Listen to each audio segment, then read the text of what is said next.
Hello and welcome to City Focus. I'm Diane Gonzalez. Jeff Bliemeister became Lincoln's police chief in April. It's a high-profile position in a city where residents consistently rank safety and security as the highest priority for local government. So we wanted to sit down with Chief Bliemeister to find out more about him and his plans for LPD. Diane, thanks for having the opportunity. Thank you so much for being here. Now, you've been in law enforcement for 20 years. Tell us a little bit more about your background. I have. I started with the Lancaster County Sheriff's Office in 1996, following graduating from Nebraska Wesleyan University. And I worked in a lot of different capacities for Sheriff Terry Wagner my entire time. The last 4 years, I was able to earn a promotion to Chief Deputy, much more of an administrative role. I think one that helped prepare me for this position. And I enjoyed my entire time at the Sheriff's Office, and I'm thankful to Sheriff Wagner for those opportunities and my coworkers there, as it was a strong foundation. Why did you want to be Lincoln's police chief? Why did you apply? That's a great question. I can tell you that I really enjoyed my role at the Lancaster County Sheriff's Office. And when former Chief Bashong announced that he was going to retire, I really didn't even consider making application because I was challenged in that current role. I was approached by a couple different groups of people, and I know that that's not unique, that they approached several different individuals. And I weighed it with my family, with my closest friends, and I really researched the pros and cons of a transition. And ultimately, I thought that this would be a great opportunity to serve the community of Lincoln, where I've lived since 1990, a little bit more, and I made application. I have to provide accolades to Doug McDaniel with our Human Resources Department, not because I got the position, but the relevancy of the process and how much hard work that he and his staff had to go through in order to put that process together. I think it was indicative of the job of Chief of Police and undoubtedly prepared the applicants to be in this position. So it's been 6 months now. What have you learned over those 6 months? I continue to learn how much that I don't know. But I also know how blessed I am to be part of the Lincoln Police Department and to be able to maybe make a little bit of difference internally there, but also more importantly with our community. During that 6 months, that's really where my focus has been. My focus has been on establishing relationships, hoping to build some trust and legitimacy internally, but also externally with all of the different community groups. And that's been one of the bigger differences between an urban policing environment where I am now and a rural policing environment at the Lancaster County Sheriff's Office. Community policing has been one of the hallmarks of the Lincoln Police Department. What exactly is community policing? I think some people get a little confused by that term, and why has it worked so well for LPD? Community policing is an emphasis. The President's report on 21st century policing has made it a priority across the country, but it's been embedded in the Lincoln Police Department for decades. And what it really is it's a combination of things. It's not a singular program. It is a mindset for our officers and for all of us that in every interaction that we have, and literally, Diane, millions of interactions on an annual basis for our officers, that we're treating people with dignity and respect, that we're recognizing that they are who we're there to serve, to meet their expectations. And we try to place ourselves in a position where we can take input from them. So it's not just going out and doing roles at traditional policing we may think about, but it's seeking input, taking that input back, and making small changes. So that's one big part of community policing, establishing relationships in advance of bad things happening. Another way that we can serve our community. Unfortunately, in today's society, bad things are going to happen, and we need to build those relationships, that rapport, well in advance. That's a big component of community policing. Does it also involve the outreach efforts that you do, like Pop with a Cop? It does. So we have input, so that's a big difference. where we go out and we make the community part of our decision-making process. But then we have all of these different programs at the Lincoln Police Department, and I can tell you I've been so impressed in my first 6 months as I see the outstanding work that all the men and women with the Lincoln Police Department do. Civilians, commissioned staff, across the board. You mentioned some of the examples: Pop with a Cop, Shop with a Cop, Santa Cop, Cops and Bobbers. But I'll share a couple recent examples with you. Our personnel and training unit that has community outreach specialists, so we have officers dedicated to that particular part of the job. Cassie Nissen, Matt Stagman, they put together a group of people at Boo at the Zoo. And all of those evenings, different officers, different civilian staff, some of our volunteers, our Explorer program. I had the fortunate occasion to go out on a Friday evening. Over 20,000 positive interactions in a non-enforcement environment with the community that we serve. And I can tell you that the feedback that our officers and myself got, it helps you to know the purpose of why you're doing this job. The candy probably helps as well. It does, although we were handing out stickers. Okay. Yep. Okay. Do you think that community policing and LPD's focus on that has helped you avoid some of the negativity toward law enforcement that we've seen all across the nation? We certainly think so, and we continue to emphasize that. In fact, I just had an opportunity to speak with a majority of our staff during 10 straight in-services, and we talked about building trust. My obligation to build trust with them internally, and also to build trust and legitimacy with the community that we serve. And I talked about in those a couple different examples. One, there's been some high-profile criminal activity that has occurred in the Portia and Knox neighborhood in the immediate northwest part of Lincoln. And it's tragic, really, the circumstances that surround that are. But some of the responses that we have had to try to show the community that we are concerned about their safety, and we want them to have a life that is not impacted by a criminal element. We're going door to door in that particular neighborhood because the vast majority of the citizens are law-abiding. They just want to go about their day, their lives, be able to walk around in a safe and secure way. Going door to door, passing out information, telling them this is why we're there in a more visible way, trying to prevent bad things from happening, building those relationships. In that same neighborhood, our Northwest team put together in partnership with Sarah Hoyle and her staff and our gang unit a barbecue.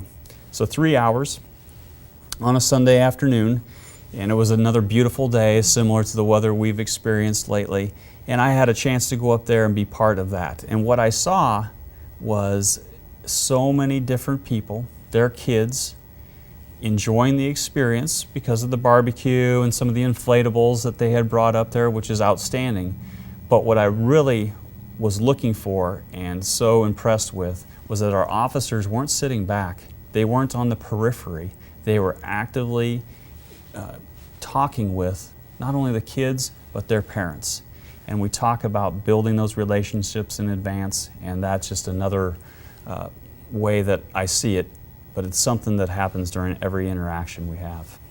Well, in addition to community policing, LPD is also well known for its use of technology. Of course, this is goes back to Tom Cassidy, former police chief, now public safety director. He really is kind of a geek. Yeah, well, he is. He has a great mind and a great vision for the technology that continues to serve us.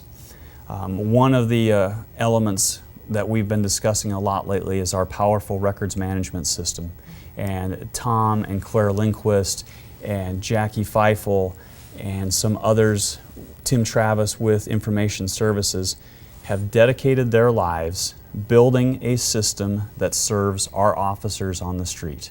And so many partners, whether it's the Lancaster County Sheriff's Office, Corrections, the County Attorney's Office, the City Attorney's Office, all of those components tied together.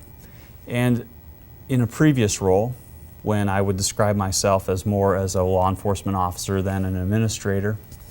I was able to travel around and see other agencies' records management systems and how they're utilized in the practical application of everyday jobs.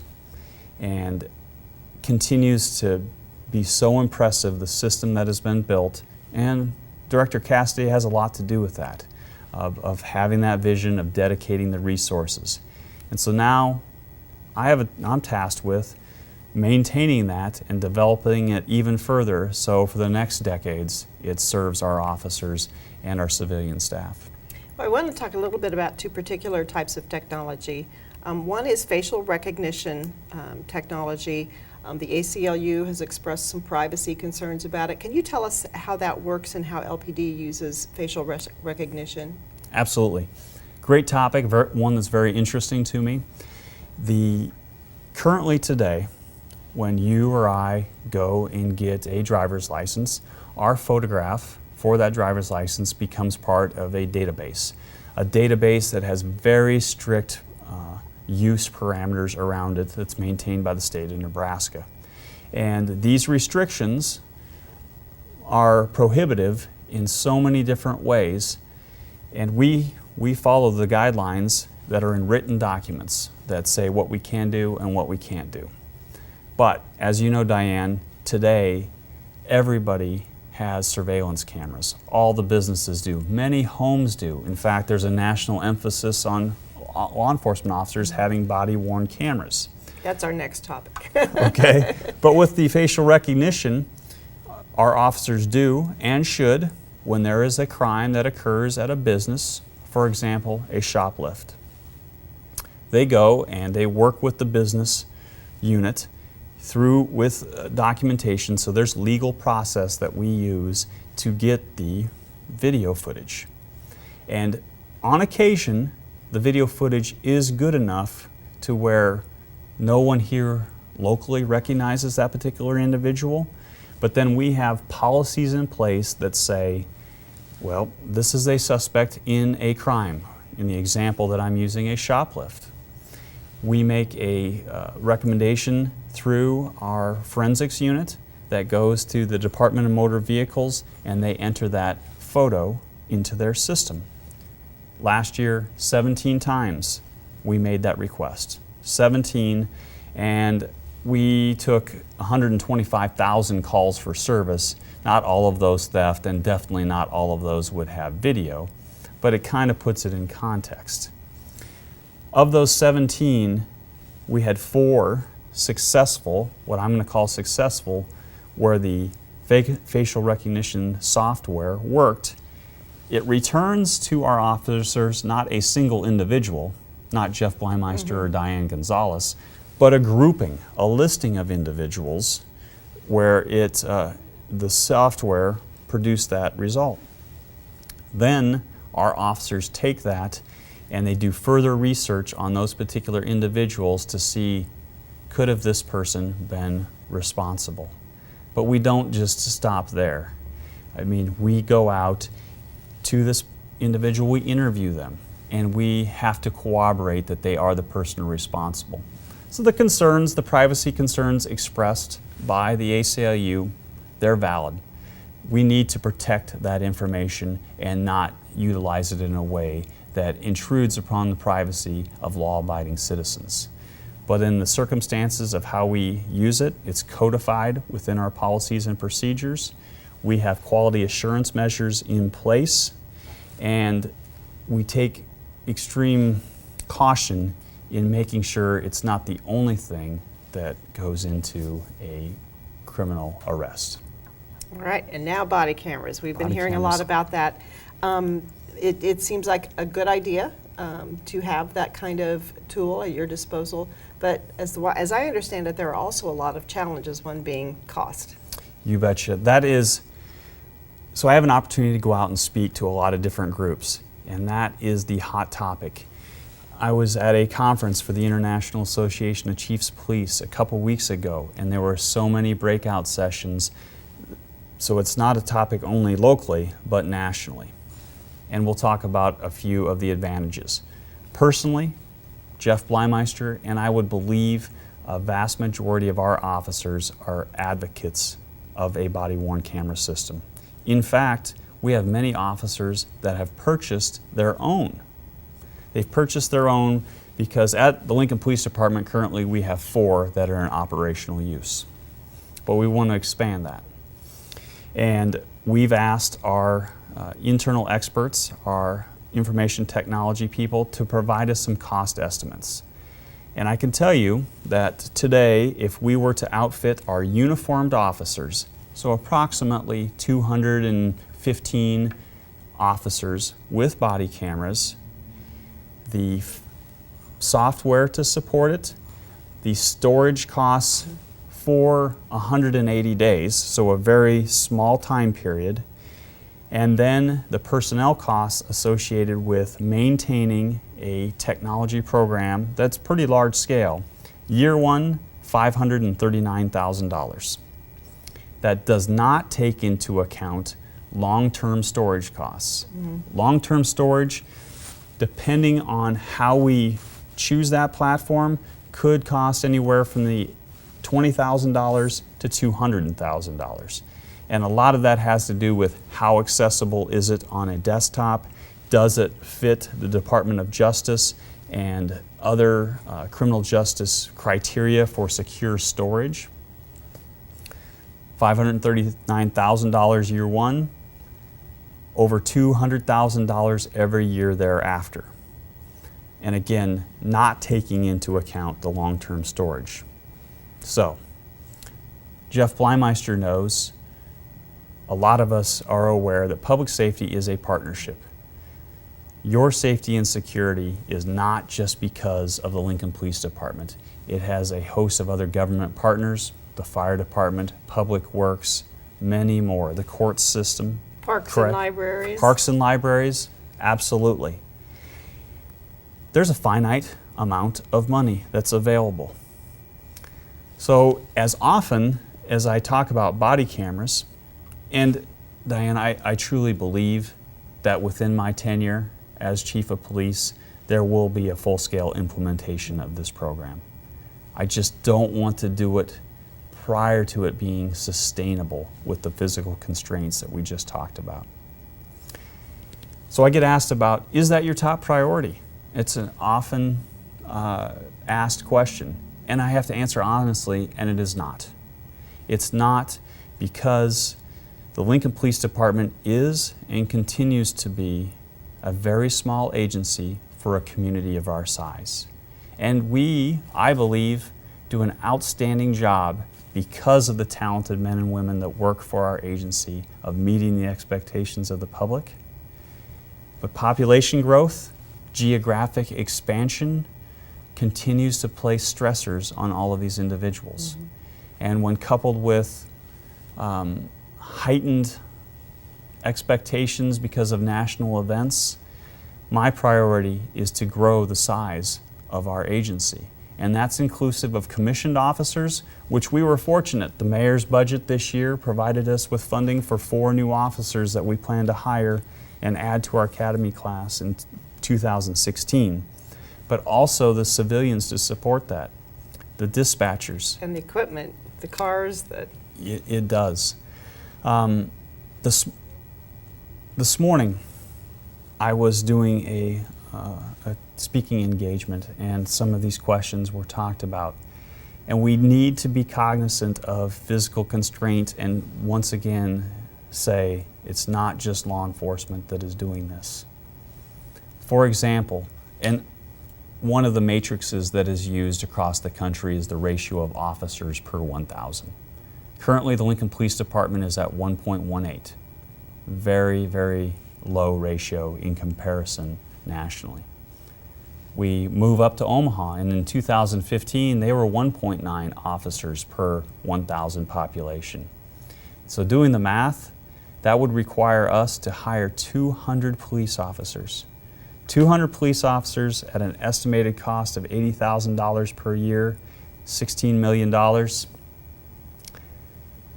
Physically, that's not an attainable goal, and I'm not sure that we could even recruit that many highly qualified applicants. But it's something that we're going to continue to emphasize, and I really believe that is the top priority. Well, the process to hire a Lincoln police officer is pretty extensive, and we're going to take up that topic and other topics with Police Chief Jeff Bliemeister right after this break.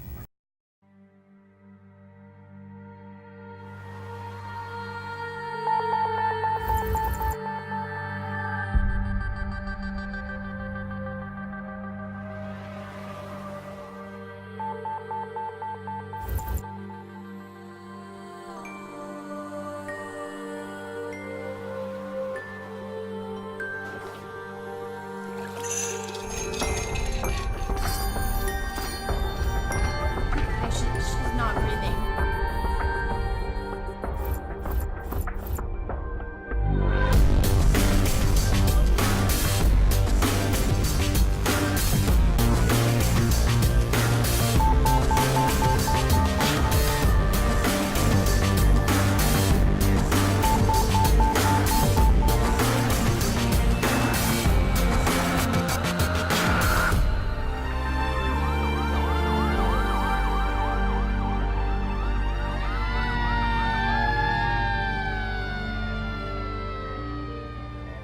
And now to that incredible rescue, all thanks to a very smart app for your smartphone.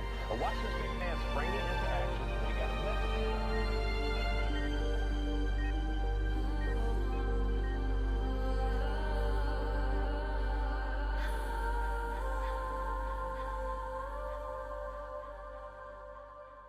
Welcome back to City Focus. We are getting to know Police Chief Jeff Bliemeister, who's been on the job for 6 months now. And when we took our break, we were talking about the 4 additional officers that are going to be added this year. We're taping this in early November, and applications are being accepted right now. Yes, they are. We plan to hire 16 commissioned employees for our class in January. And we have already accepted applications for those 6 months ago, and we're currently going through the vetting process to field that class. But right now, if you go to Join LPD, if you search that, the application process is open for a few more weeks. And Diane, we are looking for some people that have a service mindset, that want to make a difference in their community. And we know those people are out there, and this profession offers the opportunity to do it. And there's going to be good days and there's going to be bad, but I can tell you that the men and women of the Lincoln Police Department and all of our staff that supports what they do, there's a purpose, and they feel that purpose and they know they make a difference. Now, the process for hiring a police officer is different than other city employees. You don't just fill out an application, have a couple interviews, and get hired. This is an extensive selection and training process. As you mentioned, these officers that apply now won't be on for almost a whole year. That's correct. And so I'll walk you kind of through what happens. They'll go to the Join LPD, they'll fill out this application, and it's a very detailed application, similar to what many people have. But that's where then they need to prepare. They'll come in and they'll take a test of adult basic education. After completing that test, then there needs to be a physical assessment, and we have some set standards in place. And once we have got them through those 2 hurdles, then the difficulties even get a little bit bigger in that they're going to meet one-on-one with one of our officers or our sergeants from the Lincoln Police Department. And they're going to go through their application process, their application itself, and they're going to ask really difficult questions because our profession is built upon integrity, and we need to make sure that we're hiring the highest quality individuals who are going to have in a year from now the power to remove freedom, the power to make a difference in a positive way in someone's life too. After they do that interview, all of that information is compiled and it's presented to a hiring panel, which is comprised of members of our agency at all different levels, and the applications themselves are ranked. That information is then provided to myself and Assistant Chief Brian Jackson, and based on the number of people that we'll be hiring, we make recommendations, and conditional offers of employment are given. Then those individuals have to take a polygraph. And all the same questions that they've been asked previously are going to be asked of them again. People get worried about a polygraph, right? It's a stressful situation. I've never done one. I can attest for that. But really, what we're looking for is that everybody makes mistakes in their lives. We are not expecting perfection, and we know that. There's some things that you can't have done within certain time periods, such as the use of marijuana or the use for 2 years or the use of other narcotics for 5. There's some restrictions on other misdemeanors. But again, people make mistakes. All we want them to do is be honest about it. And as long as they are, they're going to have no problems with the polygraph. They'll be asked to take a psychological examination to make sure that they can feel comfortable in sometimes a very uncomfortable job. We want that for the health of the people that we serve, but also of the officers themselves, because we want a long, sustainable career. If they pass those, then they'll start the academy, and they'll be in the academy for approximately 6 months. Then they'll go to a field training program for approximately 6 more months and be out on their own.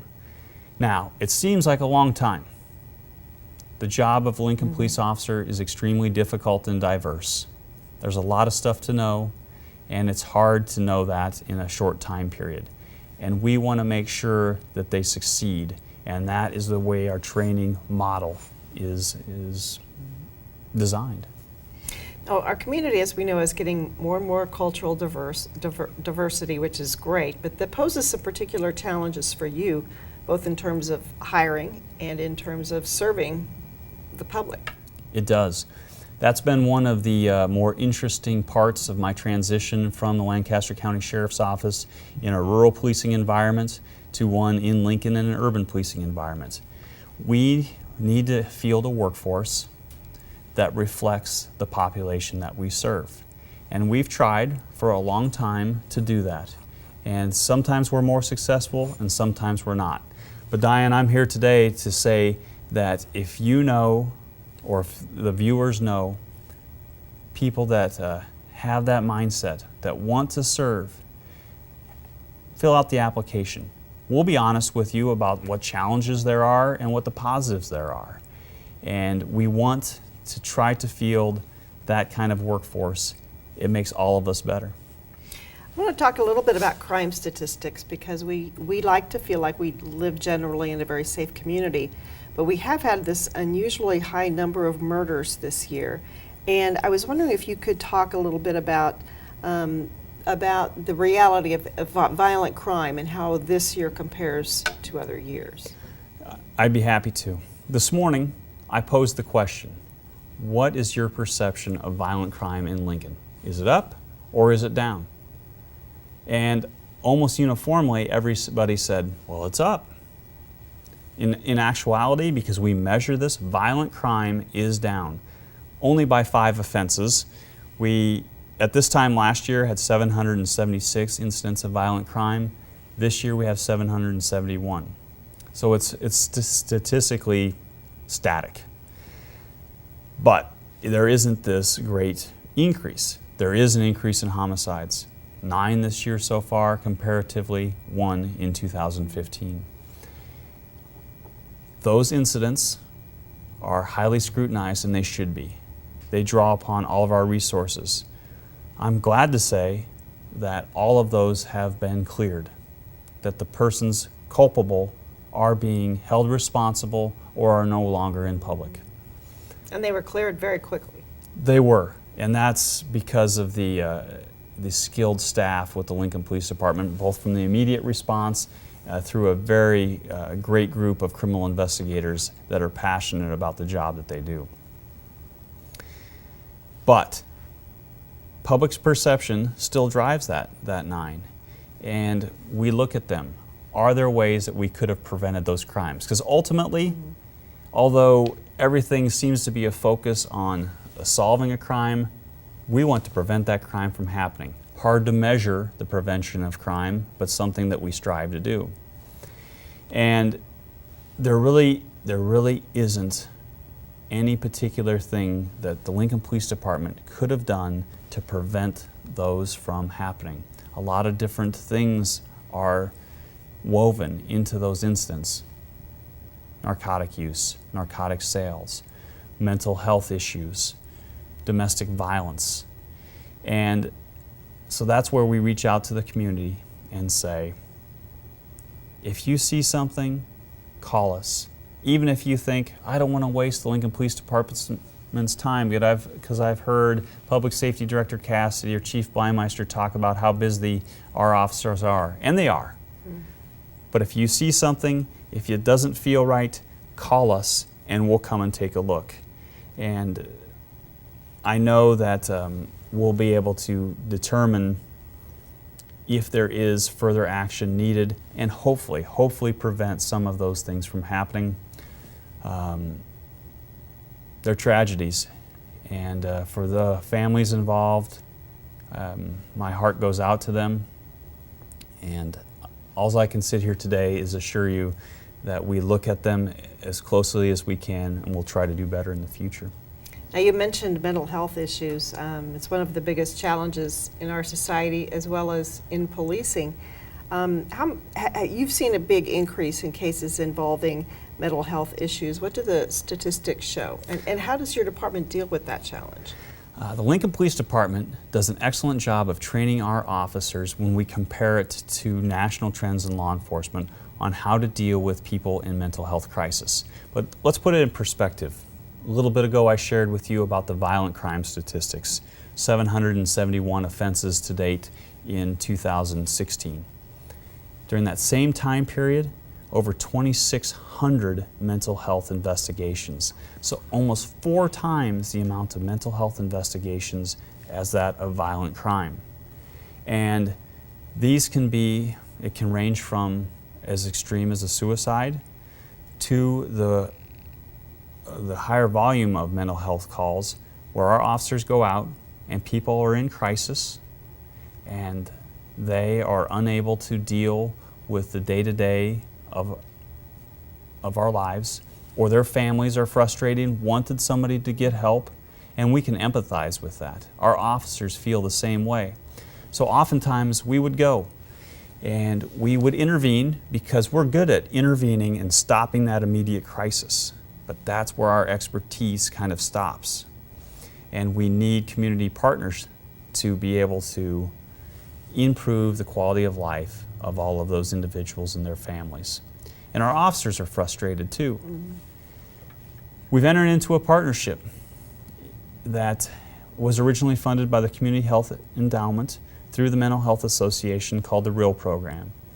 And I'm excited to be part of an agency that utilizes this model. Why does it work? Because it is simple. People that have experienced mental health crisis in their past, working with the training provided to them through the Mental Health Association in Region 5, we make a connection there, or we try to make a connection.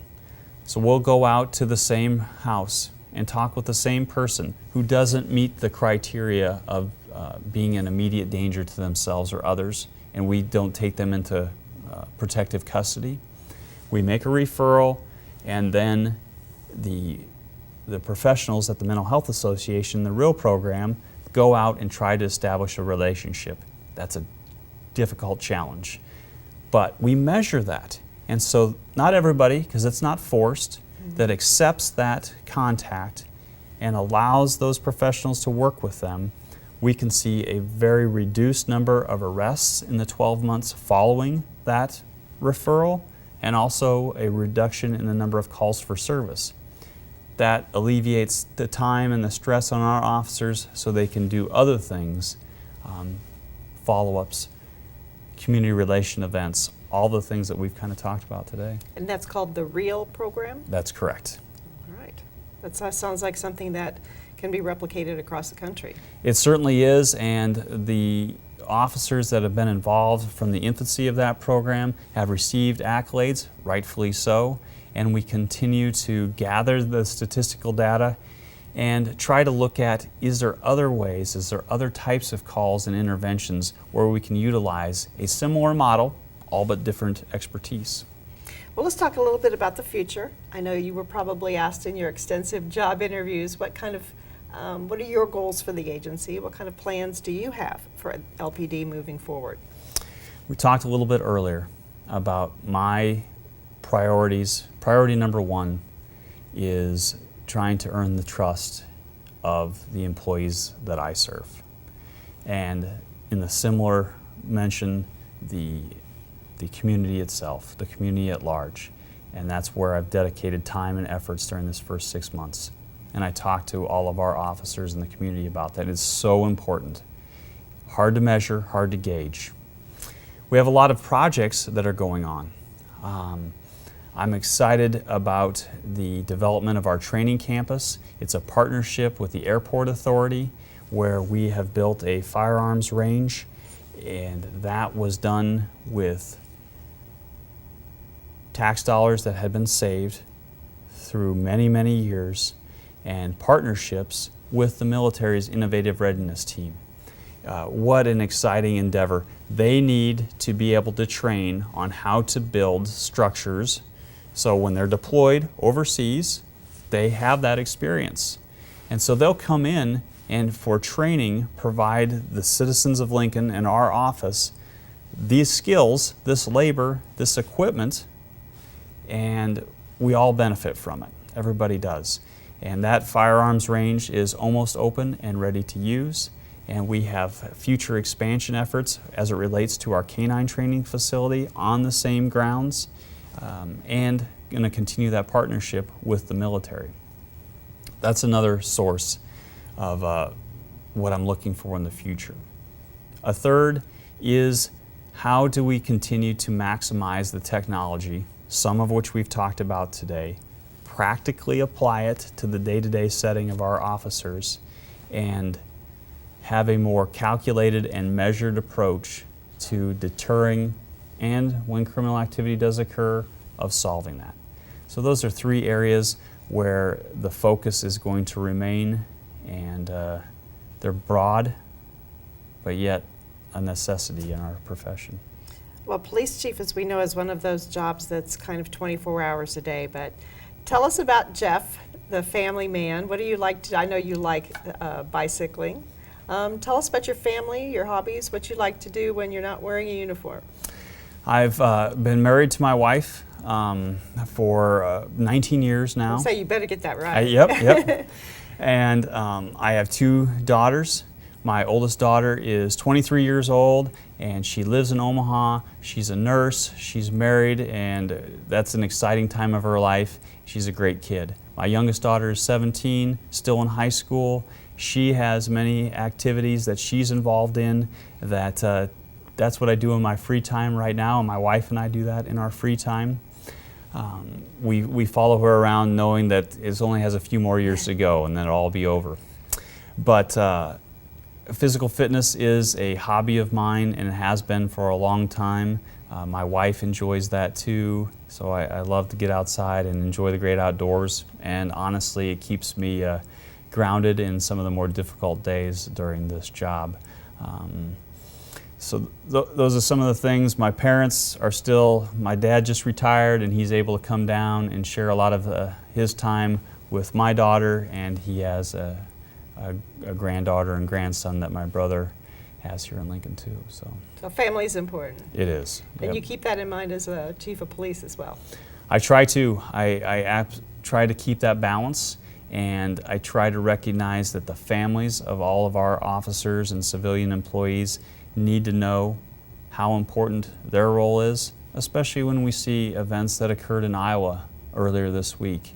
And the worries, I think that our employees can recognize that there are so many risks associated with this profession.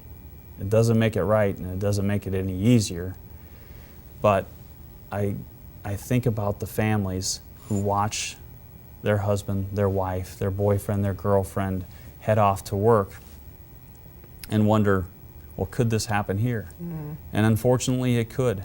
And it's a difficult thing for us to try to explain on a daily basis. But we have to trust in our instincts and the training that we provide, and hope by the grace of God we can keep everyone safe. Well, it's nice to live in a community where we have a police department that we truly can be proud of. Thank you very much. You've got a big job on your hands, but we'll have you back every once in a while to give us an update on how things are going. Diane, I appreciate the opportunity to come and speak with you this afternoon. You'll find a lot more information at police.lincoln.ne.gov. And Jeff, tell us again, for those who may be interested in becoming a police officer, where do they go for information?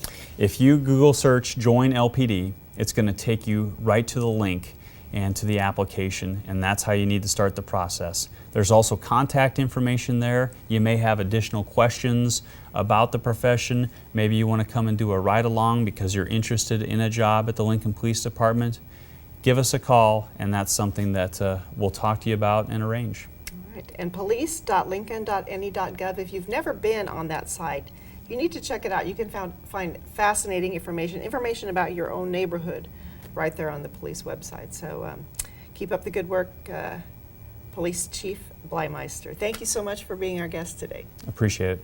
And thank you for joining us for City Focus.